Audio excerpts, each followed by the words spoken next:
Climb on!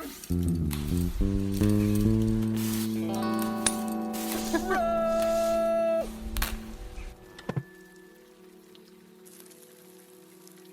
So joining us today on the Dihedral Presents Anything But Climbing is a guy who really needs no introduction. He makes up one half of the Wide Boys duo. He's the type of climber who other professional rock climbers look at and wonder how he's able to do what he does. He's been featured in 2 Wide Boys documentaries. A Google search will return nearly 2.5 million results. He's objectively one of the greatest rock climbers who has ever lived. He's a terrific artist.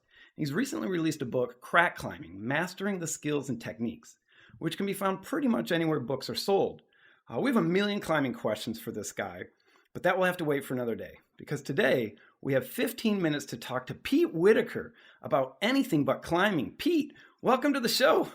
Yeah, thank you. And cheers for having me on. It sounds like an interesting talk we're going to have because, yeah, most of these things are to do with the word I'm not allowed to say. Exactly. So our producer Gaia is going to be keeping track of time, calling us out if we mention climbing and cutting us off after 15 minutes. So Gaia, are you ready? Yep. Pete, you ready? I am ready to go. All right, so let's start. So Pete, I thought it might be interesting, since we can't talk about climbing, to maybe start talking about talking, just in a general sense. And so I'm wondering if you're familiar with the expression small talk.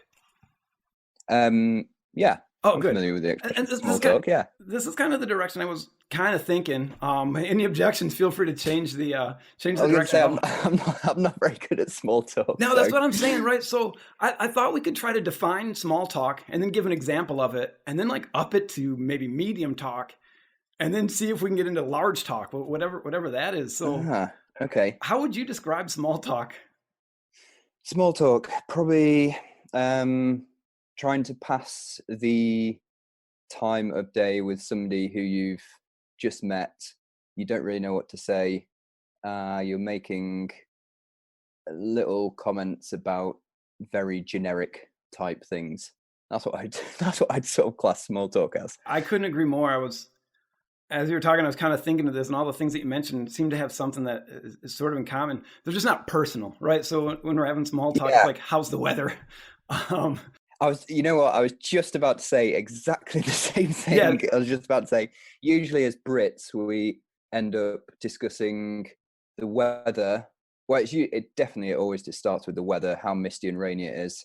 And then usually, well, at the moment, it always just turns to, don't like to say it, but it always just turns to Brexit at the moment. It's like the entry door into Brexit. The big B word.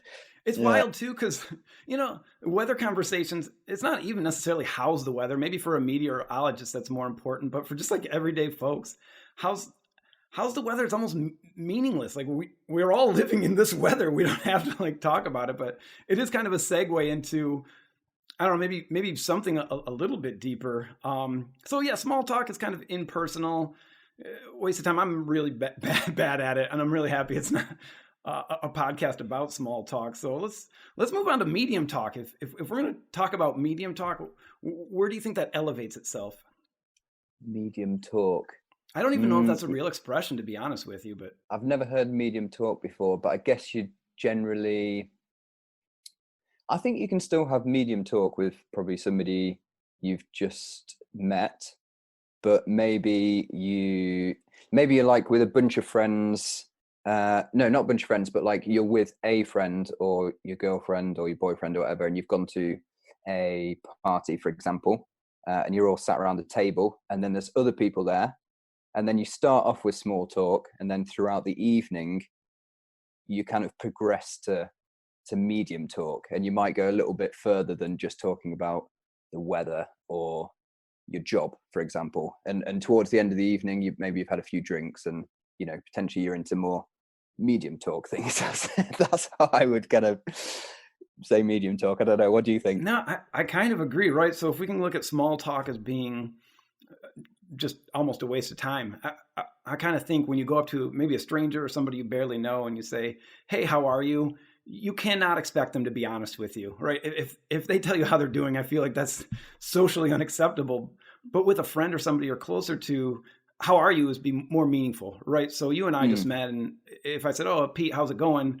I'm sure you'd be like, "Oh, I'm fine." But I feel like with Yeah, longer, that's always the answer, I'm isn't fine, it? right? With Yeah, longer relationships, you might have more than fine. So if you and I, I almost said the word, I almost got dinged. If you and I hung out together in some sports related activity all the time, and I said, "How are you?" You might say, "Oh, you know what? I'm sore today." You know, you feel more comfortable, and so I think there is this element of almost like subjectivity when it comes to medium talk. Like I can talk about myself. It's not super deep. It's not about like changing the world. But if I'm just like, oh, you know, I'm having an off day, or I'm a little bit sad, it's not something I'd say to a stranger. But maybe that's up a level.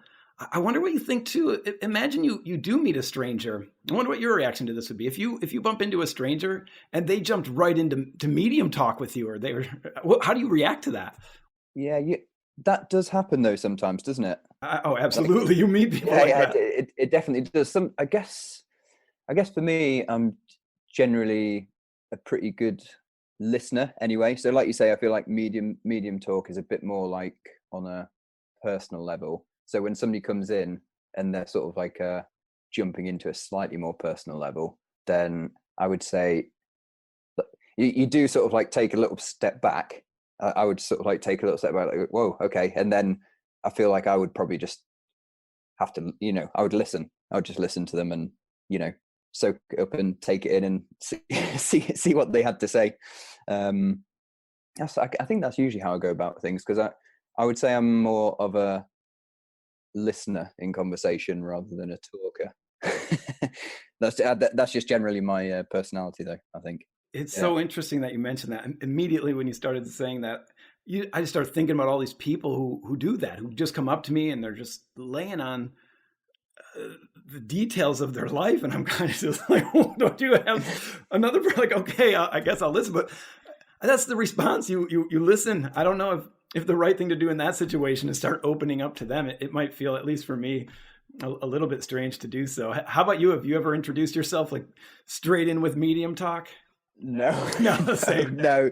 Well, like I say, I'm not much of a like a open upper. It has to Yeah. say. How So, how would you sorry. classify political conversations? You think it's one of those things that might transcend all levels, but like when you were saying, we talk about the weather, and that leads into Brexit, and Yeah. here in the States, you talk about the weather, and that leads into like Trump or something like that. Yeah. Like, whoa, what level are we at? I feel like politics can run different levels. How would you classify politics? Small, medium, or large? Ooh, I think it can probably be all, to be honest. Um, like small talk, it can just come in like in passing and a bit more jokey. But then you sort of have to be. I feel like you have to be careful, because with politics, obviously, people have strong views, so you sort of have to. Sometimes I feel like you can tread on people's toes by being. Uh, I don't know. You just have to be a little bit careful sometimes. I always think. Yeah. I think that's a great. But again with that, like with any of those subjects, I think it's just uh, for me, it's sort of like understanding your own thoughts on it, but then also respecting other people's thoughts on it. Yeah, yeah.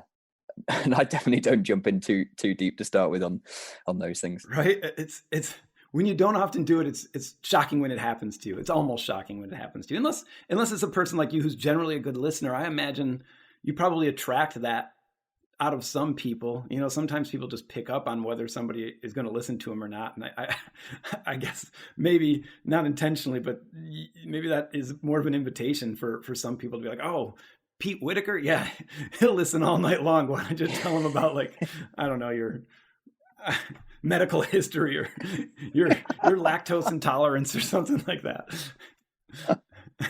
I don't know. So Yeah. yeah, I think you're right. Politics. There must be some other things that are all over the board with politics. There's kind of a difference, right? When you're just like, oh, Brexit, and then that's the end of the conversation, or oh, Trump. But when you're just like, who did you vote for, or what did you vote for? That seems to level up maybe to that medium talk. Yeah, I feel like you can.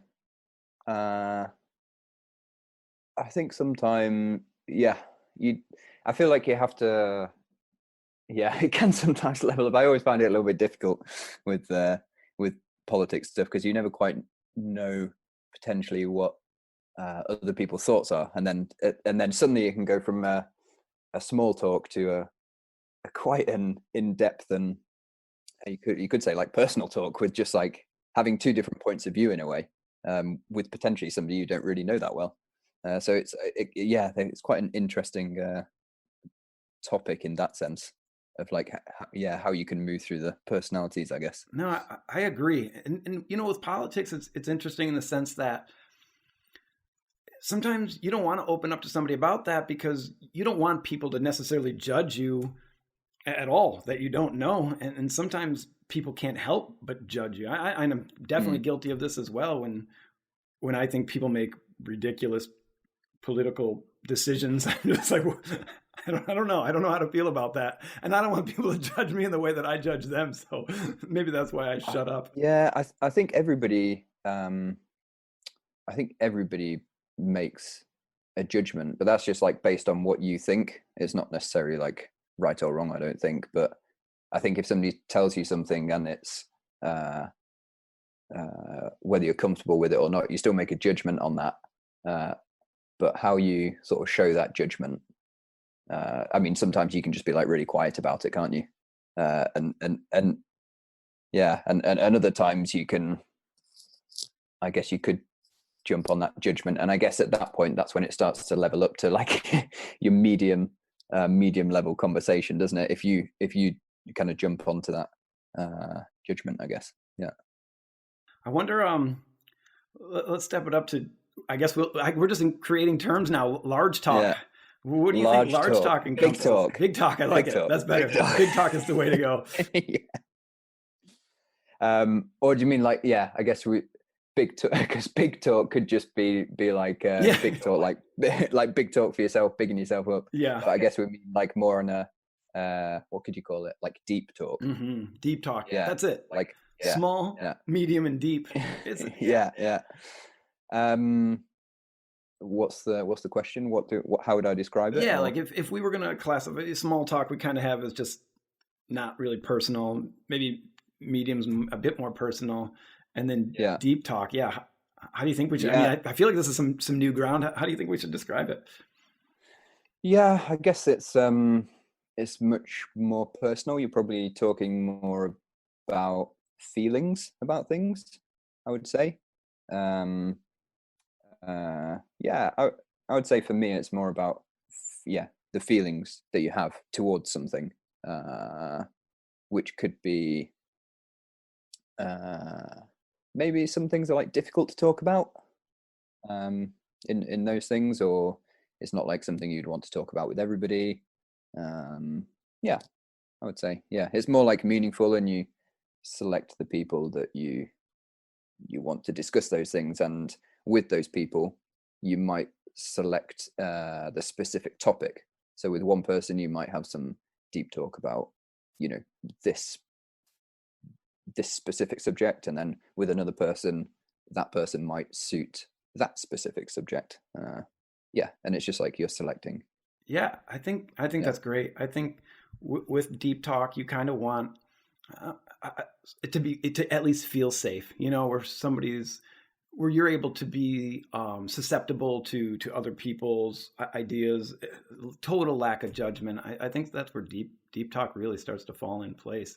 It starts to get wonky when I don't know if those are social rules that we just sort of abide by, but it does get wonky when, let's say, you're with a close friend. You've probably experienced this. You meet up with a close friend that you haven't seen in a long time. You may have used to be very close, and all of a sudden you're engaging in small talk. That feels off. And it also feels off when you're talking with somebody who you don't know at all, and you start engaging in deep talk. It's almost like we've come to a balance. Have you ever had that experience where you maybe meet up with somebody you haven't seen in a while, and it just didn't feel as natural as you wanted it to? Yeah, I think potentially if you've had friends in the past or something that you have had like a close relationship with for a number of years, but then you haven't seen them for a while, especially with like school friends, for example. Like if you meet up with them and that time from when you leave school of 16 or whatever, and then if you don't meet them and like 10 years or something, and then you're suddenly 26, Yeah. and it's like there's a massive amount of time there of like growth of a person, and that person could have totally changed. So yeah, I think it can be sometimes a little bit odd going and seeing that person again, and from what you've had deep talk and good connections before, suddenly you're back onto like small talk, and kind of it's difficult to engage in conversation sometimes.